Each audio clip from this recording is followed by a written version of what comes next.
Hello students, कैसे हैं आप सब? होप सब अच्छे होंगे। तो students, as we all know that हमने human resource management BCom final year का जो सब्जेक्ट है वो स्टार्ट किया हुआ था। उसका चैप्टर नंबर 1 के अंदर हमने प्रीवियस वीडियो के अंदर कुछ एक टॉपिक्स कवर किए थे, जैसे मीनिंग हो गया, ह्यूमन रिसोर्स मैनेजमेंट की डेफिनेशन होगी, उसके अलावा नेचर डिस्कस आउट करी थी। इस वीडियो लेक्चर के अंदर उसी चैप्टर को कंटिन्यू करते हुए आज हम ऑब्जेक्टिव्स जो हैं ह्यूमन रिसोर्स मैनेजमेंट के वो डिस्कस आउट करेंगे। तो without wasting your much time, let us start with objectives of HRM. Students, HRM के ऑब्जेक्टिव्स क्या क्या हैं? हमारे पास 4 ऑब्जेक्टिव्स हैं। जो एचआरएम के ऑब्जेक्टिव्स हैं इनको 4 कैटेगरीज के अंदर डिवाइड किया गया है। पहली है हमारे पास सोसाइटियल ऑब्जेक्टिव्स, ठीक है। फिर है ऑर्गेनाइजेशनल ऑब्जेक्टिव, फिर आते हैं हमारे पास फंक्शनल ऑब्जेक्टिव्स और लास्ट आते हैं हमारे पास पर्सनल ऑब्जेक्टिव। तो इस वीडियो के अंदर हम सभी ऑब्जेक्टिव्स को डिटेल में डिस्कस आउट करेंगे। तो चलिए करते हैं स्टार्ट। तो सबसे पहला जो है हमारे पास है सोसाइटियल ऑब्जेक्टिव। स्टूडेंट्स, जो एचआरएम है ऑब्जेक्टिव, ऑब्जेक्टिव का क्या मतलब है? मकसद, गोल क्या है ह्यूमन रिसोर्स मैनेजमेंट का? तो पहला सोसाइटी के पॉइंट ऑफ व्यू से डिस्कस आउट करेंगे। कोई भी ऑर्गेनाइजेशन है, चाहे वो बिजनेस है, चाहे वो गवर्नमेंट है, चाहे वो एजुकेशनल है, चाहे वो हेल्थ है, चाहे वो रिक्रिएशन है, सभी की सभी किसकी पार्ट है? सोसाइटी के पार्ट है। सोसाइटी ने ही क्या किया हुआ है? इन ऑर्गेनाइजेशन को बनाया है रिसोर्सेज प्रोवाइड करके, और ये एक्सपेक्ट किया जाता है कि जो ह्यूमन रिसोर्स हैं वो क्या करें? एथिकल वे में काम करें, ताकि ऑर्गेनाइजेशन का तो बेनिफिट हो ही होए, बट साथ में सोसाइटी का भी क्या हो? वेलफेयर हो। तो सोसाइटी का ह्यूमन रिसोर्स मैनेजमेंट का पहला फंक्शन क्या है? पहला फंक्शन यही है कि ह्यूमन रिसोर्स मैनेजमेंट को ये नहीं करना कि जो भी वो ट्रेनिंग वगैरह एम्प्लॉयज़ को प्रोवाइड करें सिर्फ ऑर्गेनाइजेशन का फ़ायदा हो, नहीं, किसका फ़ायदा हो? साथ में सोसाइटी का भी फ़ायदा हो। क्यों? क्योंकि जो ऑर्गेनाइजेशन है, अगर हम अपने नॉर्मल भी एक पर्सन को देखें तो ये जो समाज है, जो ये सोसाइटी है, इसी ने हमें रिसोर्सेज प्रोवाइड किए हैं, तभी आप एक काबिल इंसान बन पाए हो। तो वो कहते हैं कि ह्यूमन रिसोर्स मैनेजमेंट का क्या है? सोसाइटी की तरफ भी क्या है? कर्तव्य है कि वो सोसाइटी का भी क्या करे? वेलफेयर करे, ठीक है। They are expected to respect the law of nation while hiring human resource into the organization, maintain proper union. अब देखिए स्टूडेंट, सोसाइटी का भला ह्यूमन रिसोर्स मैनेजमेंट कैसे कर सकता है? एक तो हमारे जो सरकार है या समाज है, उसने कुछ एक कायदे, कुछ एक कानून, कुछ एक बाउंड्रीज डिसाइड की हुई हैं।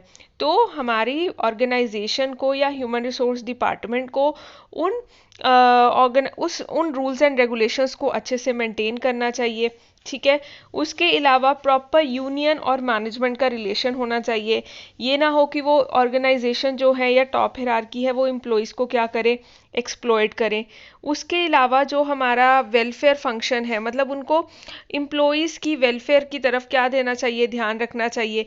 एम्प्लॉयज़ की सेफ्टी को नज़रअंदाज नहीं करना चाहिए। अगर रिस्की जॉब है कोई, तो प्रॉपर ये देखना चाहिए कि हाँ, एम्प्लॉयज़ को प्रॉपर सेफ्टी मेजर्स वगैरह प्रोवाइड किए गए हैं कि नहीं, क्योंकि वो सभी क्या है? एक सोसाइटी का पार्ट है।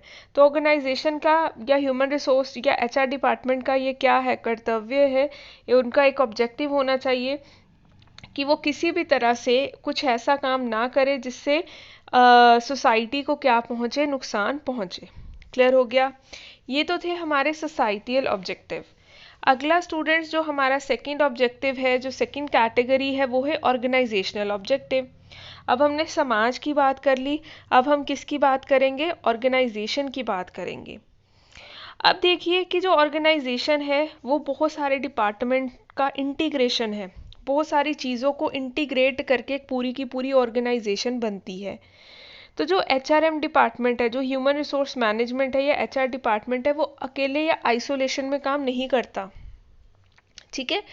कोई भी ऑर्गेनाइजेशन है, कोई भी ऑर्गेनाइजेशन, मतलब कि no organisation can achieve its objective without human resource. भी manpower, human resource, personnel, इनके आप कह लीजिए कि इनके थ्रू ही ऑर्गेनाइजेशन क्या करती है, ऑब्जेक्टिव्स को अचीव करती है। विदाउट इनकी हेल्प और कोई भी ऑर्गेनाइजेशन अपने ऑब्जेक्टिव्स को अचीव नहीं कर पाती। ठीक है, it is the skill and efficiency of the human resources which utilises all other.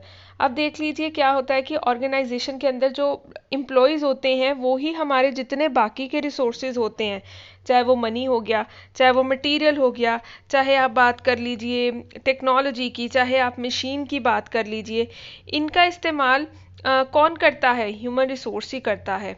इनको अच्छे से यूज़ करके फाइनल प्रोडक्ट तैयार करके सेल आउट करने का काम, सारे का सारा काम किनके कंधों पे है? मैन पावर के कंधों के ऊपर है।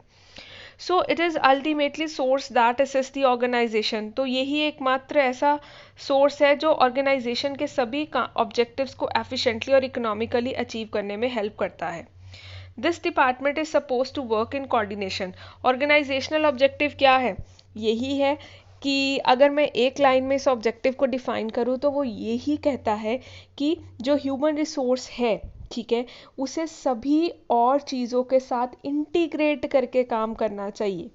ऐसा नहीं है कि ह्यूमन रिसोर्स बस अपना सोचे, ठीक है, प्रॉपर जितने भी अदर रिसोर्सेज हैं, हमें पता है, आपने इकोनॉमिक्स में पढ़ा होगा, हमारे पास कितने फैक्टर्स ऑफ प्रोडक्शन होते हैं, लेबर होती है, कैपिटल होता है, लैंड होता है, मटेरियल होता है, इन सब का इक्वल मैनर में इस्तेमाल होता है, तब जाके हम फाइनल प्रोडक्ट बना पाते हैं।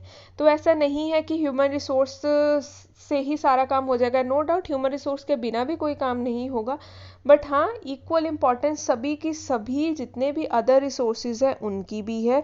सो कहने का यही मतलब है कि ह्यूमन रिसोर्स को दूसरे जितने भी डिपार्टमेंट्स हैं उन सभी के साथ तालमेल बिठाकर ही काम करना चाहिए, ताकि जो ऑर्गेनाइजेशनल का ओवरऑल ऑब्जेक्टिव है टू अर्न दी प्रॉफिट को अर्न करना, प्रॉफिटेबिलिटी के लेवल को इंक्रीज करना, इनकम के लेवल को इंक्रीज करना, वो अचीव हो सके। क्लियर हो गया स्टूडेंट्स? ये था हमारा ऑर्गेनाइजेशनल ऑब्जेक्टिव। अब देखिए जो थर्ड कैटेगरी है वो है फंक्शनल ऑब्जेक्टिव। स्टूडेंट्स, नाम से ही डिफाइन है फंक्शनल ऑब्जेक्टिव। फंक्शनल ऑब्जेक्टिव का क्या मतलब है कि जो हमारा एचआर डिपार्टमेंट होता है, जो ह्यूमन रिसोर्स डिपार्टमेंट है, उसे ऑर्गेनाइजेशन की जितनी भी डिमांड्स हैं उन्हें प्रॉपर ध्यान में रखना होगा। ठीक है, we all know that it is suppose to perform various function. जो हमारा एचआर डिपार्टमेंट है बहुत सारे फंक्शंस परफॉर्म करता है, जैसे ह्यूमन रिसोर्स की प्लानिंग करना, recruitment, selection, training, development, employees की अप्रेजल करना, एम्प्लॉयज़ के रिलेशंस को स्ट्रॉन्ग करना। ठीक है, तो functional objective, human resource management का फंक्शनल ऑब्जेक्टिव यही है कि वो जो फंक्शन है, जितने भी ऑर्गेनाइजेशन के अंदर फंक्शन है, ठीक है, या ह्यूमन रिसोर्स के रिलेटेड जितने भी फंक्शन हैं उनको वो स्मूथली रन करे HR department. We all know that environment dynamic है, चेंजेस रोज होते रहते हैं। कभी डिमांड हमें ज़्यादा चाहिए, जैसे सपोज अगर हमारी रिक्वायरमेंट प्रोडक्ट्स की इंक्रीज़ होगी, मार्केट के अंदर डिमांड इंक्रीज़ होगी, तो हमें ज़्यादा लोगों की ज़रूरत पड़ेगी क्योंकि ज़्यादा प्रोडक्शन करनी पड़ेगी।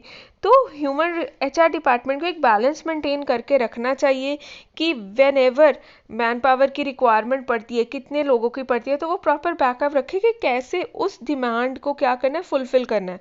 ऐसा ना आए कि डिमांड हमारे प्रोडक्ट की बहुत ज़्यादा, लेकिन हमारे पास ह्यूमन रिसोर्स इतना अवेलेबल नहीं है।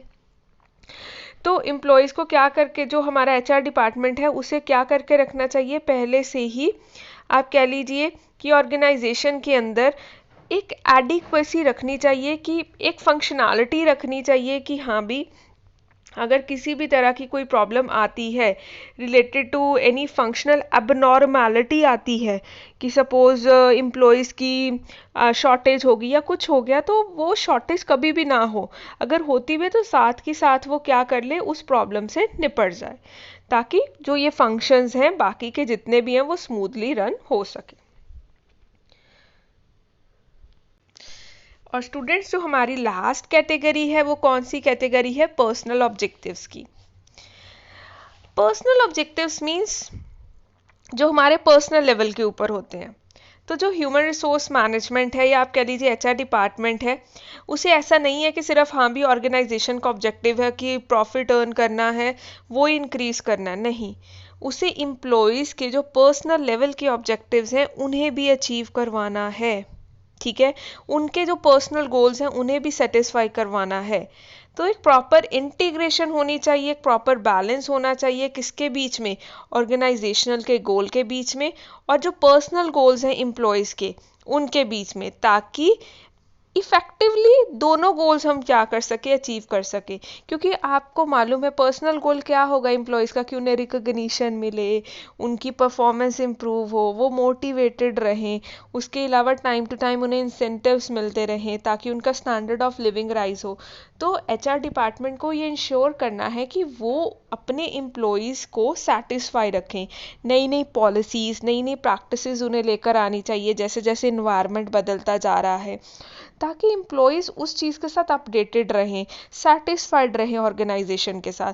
क्योंकि अगर एम्प्लॉयज़, स्टूडेंट्स देखिए, सेटिस्फाइड रहेंगे ऑर्गेनाइजेशन के साथ तो ऑब्वियस सी बात है कि जो उनके ऑर्गेनाइजेशन के अंदर बहुत अच्छे से काम करेंगे, ऑर्गेनाइजेशन के अंदर अच्छे से काम करेंगे, ऑब्वियस सी बात है कि अच्छे से काम होगा तो अच्छे से प्रोडक्ट्स बनेंगे, अच्छे से सेल होगी, अच्छी सेल होगी, तो ओवरऑल जो ऑर्गेनाइजेशन का ऑब्जेक्टिव है वो भी क्या होगा, अचीव होगा। तो जो ऑर्गेनाइजेशन है उसे हमेशा ध्यान रखना चाहिए कि वो एम्प्लॉयज़ के पर्सनल ऑब्जेक्टिव्स को ऑर्गेनाइजेशन के साथ इंटीग्रेट करके चले, उन्हें time to time training provide करें, उनकी ओवरऑल होलिस्टिक डेवलपमेंट हो, सो दैट एम्प्लॉयज़ क्या रहें, सेटिस्फाइड रहें। तो स्टूडेंट्स ये कुछ एक हमारे ऑब्जेक्टिव्स थे। आज की वीडियो के अंदर हमने एचआरएम के ऑब्जेक्टिव्स को स्टडी किया। 4 कैटेगरीज में डिवाइडेड थे। पहला थी सोसाइटियल ऑब्जेक्टिव्स, फिर थे ऑर्गेनाइजेशनल ऑब्जेक्टिव, फिर थे फंक्शनल ऑब्जेक्टिव और लास्ट में हमने पढ़े पर्सनल ऑब्जेक्टिव्स। तो आज इस वीडियो के अंदर हम सिर्फ ऑब्जेक्टिव्स कवर अप करेंगे। आप वीडियो को अच्छे से सुनिए। अगर आपको किसी भी पॉइंट में कोई डाउट है तो आप कमेंट सेक्शन में कमेंट करके अपने डाउट्स एंड क्वेरीज ले सकते हैं। क्लियर हो गया स्टूडेंट्स? तो नेक्स्ट वीडियो के अंदर हम इम्पोर्टेंस एचआरएम की स्टार्ट लेंगे। आज के लिए बस इतना ही। मिलते हैं अपनी नेक्स्ट वीडियो के अंदर। Till then, happy learning and keep revising.